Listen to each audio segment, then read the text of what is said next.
সবাইকে সুপ্রভাত। Fifth Saturday আজ। প্রতিটা ফিফথ স্যাটারডেতে আমাদের বিপিএসসিতে লেপ্রোসি অ্যাওয়ারনেস মিটিং হয়, সেখানে আজও আমরা অংশগ্রহণ করেছি। 30শে জানুয়ারি থেকে 13ই ফেব্রুয়ারি পর্যন্ত লেপ্রোসি অ্যাওয়ারনেস ক্যাম্পেইন চলছে। আমরা ব্লকে মিটিংয়ে এসেছিলাম, সেখান থেকে একটা র্যালির আয়োজন করা হয়েছে।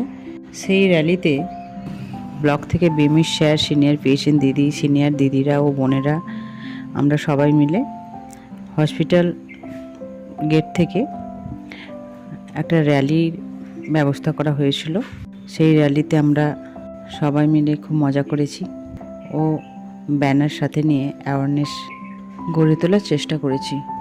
তারপর মিটিংয়ে অংশগ্রহণ করেছি। সামনেই একটা মেলা হচ্ছিল, তাই সেখানে বিমিশ স্যার আমাদের সবাইকে জিলিপি খাইয়েছেন। দিনটা বেশ ভালোই কাটলো। আজকের মতো বাই।